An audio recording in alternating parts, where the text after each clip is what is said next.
because they didn't play today. Easiest way to get a victory. Keep our kickers off the field. Man, wow. No, there's big things. People, I like it because so many of you guys care. You're reaching out, by the way. If you're joining with us online, our E-family, thank you. We love you. We miss you. We know life is going at 1,000,000 miles a minute, so we just speak blessing on you. But I've had so many reach out, and they go, Pastor Oliver, how are you doing this week? Are you stressed out? And I'm like, I was fine until you keep asking me if I'm stressed out. You know how they say the best way to calm a lady down is to say, calm down? Said no one ever. It's like trying to tickle a cat. Just ain't going to get you very far. So I love it. People keep coming down up to me, and they're like, are you, like, super freaking out? And I'm like, yeah, thanks. Actually, I'm not. And I will tell you what 2 years does. It lets you know that God is good. And let's put some things in perspective of what's going on in society and life.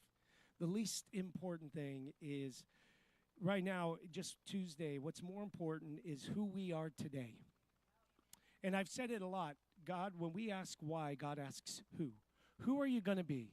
Are we going to be a people who's faithful despite the outcomes, pro or con or whatever you get? Let's still be a people. Here's my challenge to you on Tuesday and then Wednesday. Wednesday's probably more important than Tuesday because Tuesday's probably already figured out, guys. The question on Wednesday is who you're going to be. Let me encourage you, give you some encouragement I keep telling myself. Don't post anything on Facebook.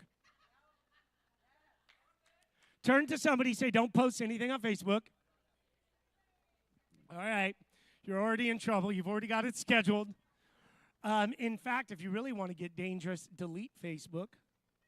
Ha, ha, ha. But don't post anything. But here's the big thing. How about continue to be love? Somebody is going to come out winners. Somebody's going to come out losers. You know what losers need is not somebody saying, ha, ha. But how about, hey, we still love you because we're still one community. We're still one family. We're still one body. And we've got to figure out how to work together. Our biggest challenge right now is how are we going to work together? And I know it's easier for us to agree because we're going to win. But, just saying. Hey, there's some important things for you guys to do. Clipboards at the end of each aisle. Take that clipboard, fill it out. Let us know you're here. Prayer needs prayer reports. Also, we are getting ready for our chili competition. If you would like to compete, we got a ton of people signed up last week. We'd like for you to compete because I like eating your chili. Except for every once in a while there's a chili, I go, no. No. Have you guys seen that chili? It's when they just throw everything into it, and you're like, yeah, I'm not. Here's a question. Now, how many of you feel you're like a bean-only chili person?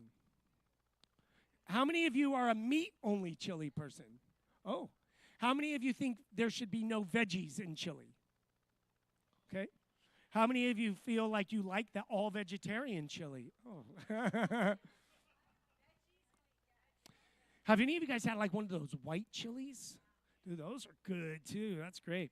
How many of you think there should be like slow smoked brisket in your chili? Okay, I'm counting on you guys to save my life. But that's coming up. We're excited next Sunday. So can I tell you something? No one really knows. It wasn't like an announcement on my agenda, but I'm just going to go ahead and share it with you so you understand how excited I am next week. Danny Silk is coming and preaching next week. And you know what happens is the moment you take a bold step in faith, everything comes falling apart around you. Has anybody ever been there? Well, if you haven't, talk to me. I need to help you take some bold steps of faith. We stepped out. We're doing what we're doing. In that process, my parents had both of my parents had medical emergencies, which caused, one day, Austin and I had to drive, literally go down, pick up my dad, drive him all the way down to outside Palm Springs, drop him off at a specialty center, and then drive all the way back in the middle of everything going on, and family and work and campaign and all of this. And it was just like a really quick, like 9-hour drive down and back. Just, woo, let's go. And both my parents have had major medical issues. That's their stories to tell. But in the process of that, some of you guys know my parents have helmed a ministry called The River, which license and ordains hundreds of pastors all across the nation. When my dad went in this medical emergency, they decided, Matt, you have nothing else going on in your life right now.